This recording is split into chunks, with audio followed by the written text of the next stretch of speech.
Welcome. One of the critical skills expected of all college students is time management. Now, while I don't really think that time can be managed, time is a human construction. It's perceived as a temporal passage of activities.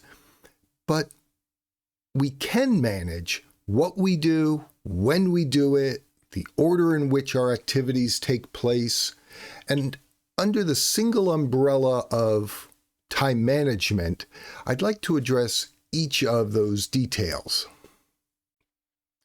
Now, as I've done in a few prior videos, to gather my thoughts, I wrote a paper, and I'd like to share portions of that paper with you today to help me keep on track and to remind me of some of the details that I've observed when thinking about time management at university. I'm displaying a Microsoft Word document, and I'd like to begin by reading a portion of the document. While the relationship between time management practices and academic performance is not reported to be perfectly correlated, training in and understanding of time management practices can improve one's skill in managing their activities. So, within the literature, I haven't found empirical data to show that good time management practices are perfectly correlated with academic performance, meaning the better time activities are managed, the better the outcomes for the student. But there's sufficient anecdotal data and similar data that leads me to think that there's probably a correlation there, even if it hasn't yet been empirically demonstrated. Continuing with the next paragraph, time management has been a topic of interest for experts in organizational design and management for more than half of a century. For example, I remember reading Peter Drucker's work when I was a student, and I was introduced to McKay's work, although I have to honestly admit, I don't recall reading his work when I was a student. And time management continues to be a topic addressed in the current literature and many organizational training programs, as well as in orientation programs and guides for college students. I found a number of American colleges and universities that had posted information about time management for students, particularly for incoming freshmen. One of the most useful models for organizing and scheduling one's activities in the most efficient manner was described by Covey all the way back in 1989. Using a matrix to identify importance and urgency of tasks, Covey's model is still commonly used to help guide to what one should give their attention. Now, Covey's matrix works on a 3x3 layout in which items that are important are identified on this line, items that are not important are identified on this line, urgent items are in this column, not urgent items are in this column. So any activity could be categorized as important and urgent, important and not urgent, not important and urgent, or not important and not urgent. And I'd like to address all four of these quadrants for a moment. In quadrant 1, the important and urgent items, These are activities that are of immediate importance. These tasks should be managed in a way that does not allow them to dominate one's focus, meaning they should be addressed now, but not have long-term lasting effect on one's schedule. These are tasks that we should address now so that they don't surprise us and force us into being reactive. We want to remain proactive, to take on our tasks under our own control and not just because an external influence is forcing us to give our attention to the task. We've got to be cautious of cramming for exams, completing assignments that were left to the last minute because of procrastination, unexpected or last minute requirements put upon us by our professors or by our institutions. These do crop up, they do happen, but we can minimize the frequency of important and urgent activities affecting our schedule if we don't contribute to creating them ourselves by procrastinating or expecting that we can cram for an exam. Quadrant 2, this one here about focus, is these are important items, but that are not of immediate urgency. We should give our primary attention here. These are the tasks that we really want to focus on. They include planning, organizing, determining how we can improve our procedures. They allow us to schedule our activities, reaching better academic outcomes by giving careful consideration to alternative ways of completing a task. These are the tasks that are important to us, but they're not immediately pressing on our schedule. They allow us to determine the best way to complete these tasks. Examples of Quadrant 2 activities include planning, scheduling, studying, and reviewing of course material. Quadrant 3 tasks, that's these here, they're not important, but they have some degree of urgency, usually caused by an external influence. These tasks should be avoided, if at all possible, because they often don't carry long-term value, but they do require the immediate reallocation of resources. Now, you may think to yourself, oh, I'm just one person. I'm not a large organization with resources. But you do have resources. You have time, you have energy, you have abilities, you have knowledge, you have equipment. All of these are resources that I recommend not applying to unimportant, that's not important activities that are put upon you by an external influence. These interruptions to the flow of your work can be particularly irritating because they disrupt your scheduled plan of action.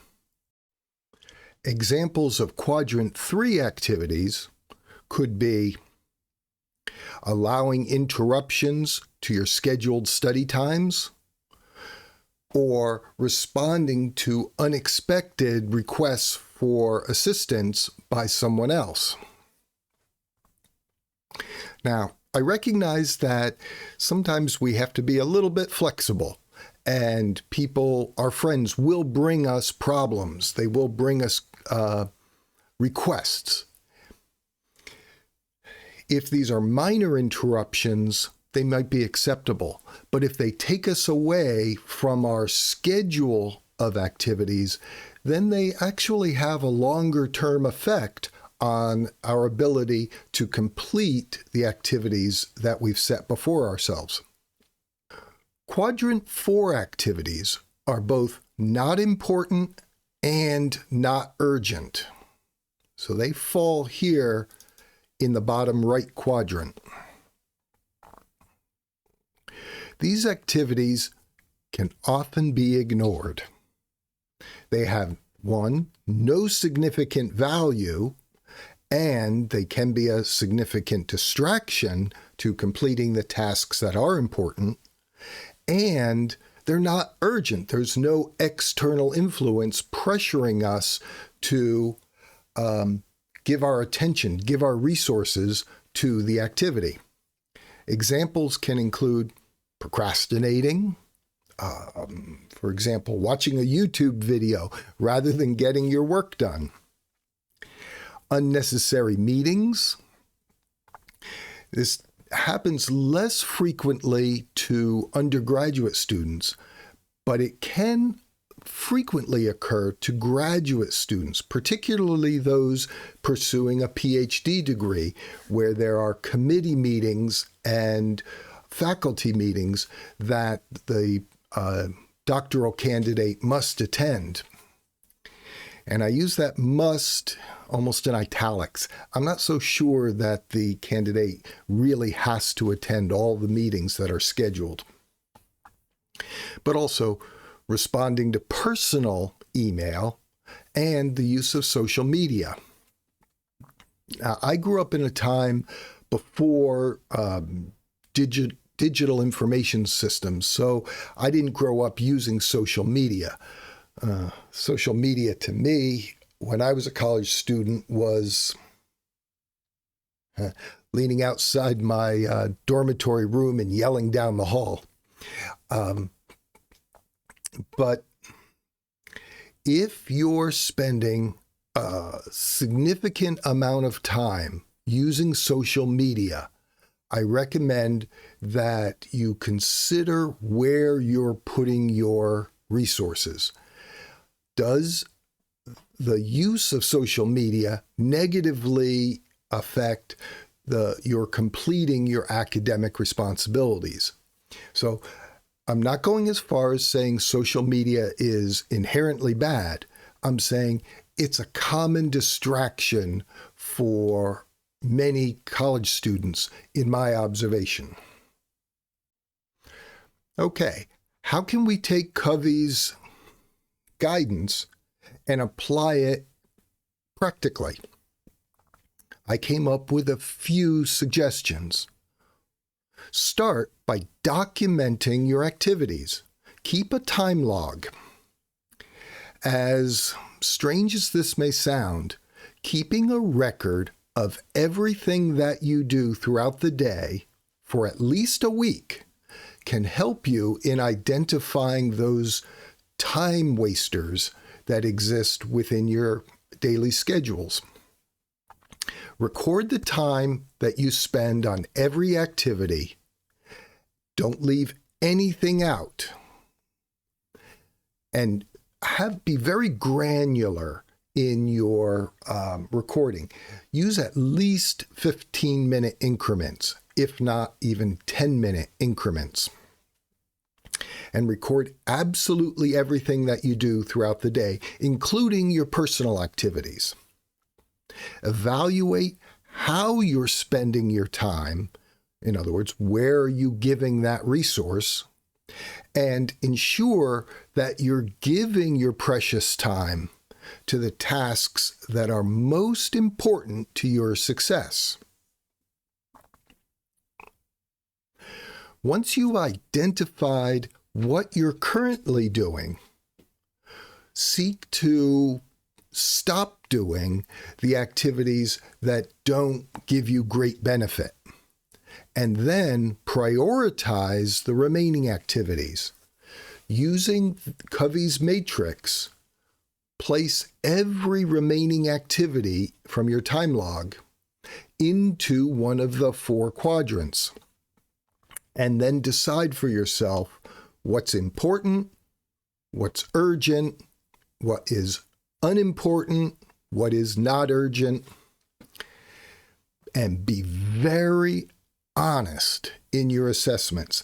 Not everything in your schedule is going to be urgent, nor is it going to be important. You want the majority of your activities to be important, but you don't want them to be urgent. Urgent means there's an external influence forcing you to do the activity now. What you want to do is to be working on important tasks at a schedule that best meets your needs. Now, you may want to join a sports team or an athletic club, academic club, but unless you have sufficient resources, for example, time and energy, joining those activities may not have significant long-term benefit to you. I am not advising against athletics. I am not advising against joining clubs. But just ask yourself, what value will you get from joining in those activities? And is the value that you get from participating in the activities in alignment with your long-term objectives? Plan your schedule carefully. Don't just react to external urgencies. Know your responsibilities and plan time to complete them. Minimize the chances for that unexpected requirements will throw off your schedule. Thoroughly plan each of the steps of an academic project that you're assigned. If a term paper is going to require 30 hours of research and reading, allocate those hours over the weeks leading up to the end of the term. Also, schedule all of your class sessions and your required meetings. Those are non-negotiables. They're parts of your schedule over which you don't have flexibility, so they become hard blocks within your calendar schedule. For these hard blocks, such as recurring appointments, classes, study groups, team activities, block these out in your calendar first. Because these appointments are out of your control, you want to know where the blocks are in your calendar that interrupt all of your flexibility. And be organized. Everything has its place, and put everything in its assigned place. Organize the contents of your book bag for the greatest flexibility. Keep your notebooks, whether they're paper or digital, in your bag when you're not using them. That way, on those mornings when you're in a rush, you can grab your bag and trust that everything you need for the day is already inside it. Don't empty your bag when you return to your room and place your notebooks on a shelf and your computer on the desk. The primary place for these items when they're not in use should be in your travel bag so that you can grab the bag and go. Now, a really important note. If you're going to be carrying your laptop computer or your tablet computer with you, make sure you have a separate power source in the bag, not the same power charger that you keep in your room. You have a room charger and you have a travel charger. And make sure that you have the appropriate cables and connectors, so using that charger, you can give power to your notebook computer, your tablet, and your smartphone. I can't tell you how many times just in the last semester students were unable to participate in some class activities because their laptop had run out of battery. Now, fortunately, many Windows tablets and most modern MacBooks can be charged using a USB-C cable. So I carry I think 100-watt charger and a 15-foot USB-C cable in my travel bag, the one that I carry to campus every day. And I'm trying to count more than a dozen times just last semester, I shared that charger with a student so that they could continue participating in a class activity even though they had forgotten their own charger. Realistically schedule your activities. Remember, you're only human. Don't take on more responsibilities than you can appropriately handle. Most colleges and universities will offer more opportunities for learning and growth and fun than you could possibly take advantage of. Commit to those responsibilities that will allow you to stay healthy, both physically and mentally, while exploring new opportunities and developing the skills that will benefit you throughout your life. Use your digital resources wisely. Learn as much as you can about how to use the digital information resources that you have at hand. Become proficient in using your computer. Choose your devices wisely.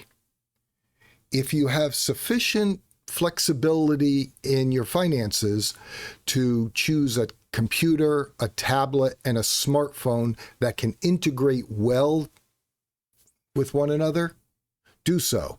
For example, one of the reasons I've standardized on using a MacBook Pro is because it integrates very well with my iPad and my iPhone. Having all devices from the same company and all devices designed to work together just makes my workflow more seamless. I get very frustrated when I have to use the Windows computer that's installed on the lectern in each of the classrooms that I use. Because once I'm working on that computer, I lose the ability to grab the data that I've stored on my phone or my tablet or my personal notebook computer. Learn the ins and outs of all the software that you have. You'll be surprised how much easier it is to produce excellent information when you know how to best manage the data that you have. Now, I'm making a distinction here between data and information, and I'll probably have to address that in detail in a future video. But for now,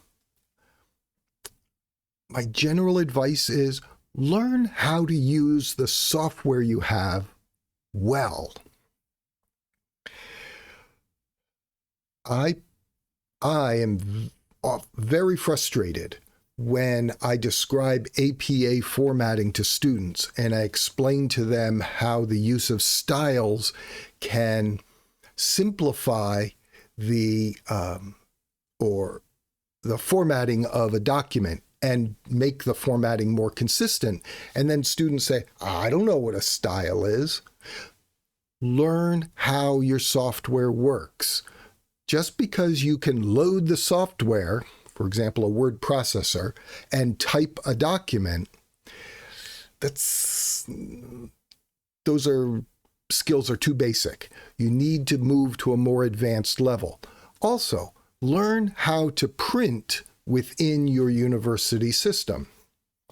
I have worked at schools that allow printing from any student or staff computer to a series of printers around campus.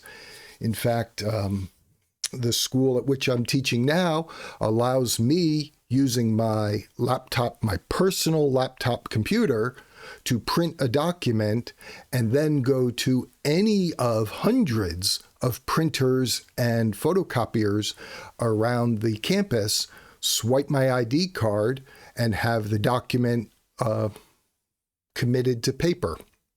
Learn how to do that. Take advantage of the resources both available on your computer and available throughout the campus infrastructure. You may think that you're good at multitasking, but you're not, because multitasking is a myth. A human cannot multitask. You can only give your concentration to one thing at a time. Now, you may be able to microtask, meaning quickly switch from one task to another, but the effort required to do that can be very draining.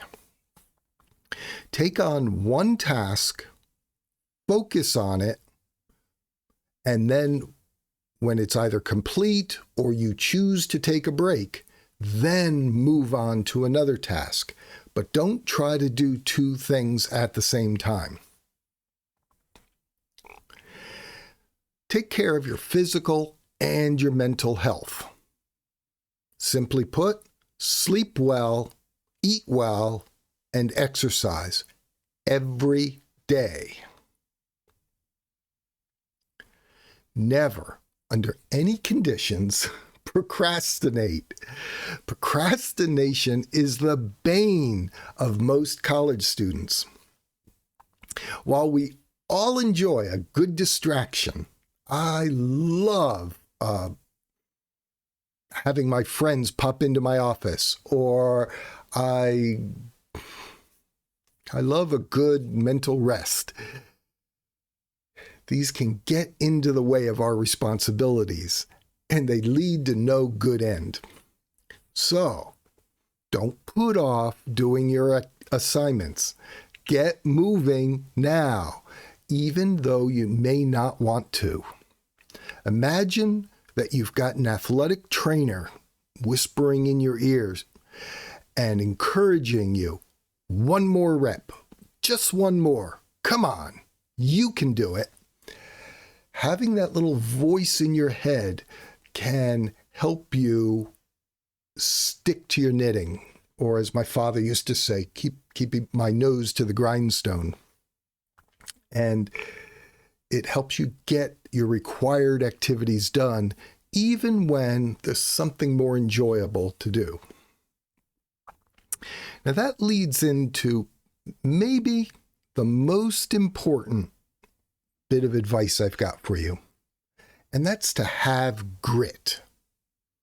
Every successful student that I have ever met has it. That is grit. The commitment to keep attending to responsibilities, even when they might seem overwhelming. I did a quick search in Google Scholar for the criterion grit, academic success, and I found over 36,000 hits within the scholarly literature about the value of grit to academic performance. Sometimes it can be called perseverance, but grit goes a little bit beyond that. Grit is the commitment to doing what's right at the right time. For example, attend every class session unless you're really sick or you're out of town because of another academic commitment. There's really no reason to miss a class session.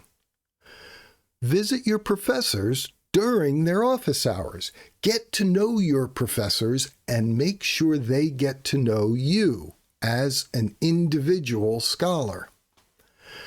Do all of your assigned readings. Study deeply. Review your material before class. Get started on every assignment as soon as you get the assignment's description. Join academic clubs. Play an intramural sport. Eat healthily. Get enough sleep. Make friends. All of these things can be challenging in and of their own right. Being willing to accept them as responsibilities and then pursue completing those responsibilities is really what grit is. Do all of these things because they benefit you as a college student and they teach you skills that will be valued for the rest of your life. Do these responsibilities to the best of your ability within the constraints that are identified by the importance and the urgency. So that harkens back to Covey's matrix.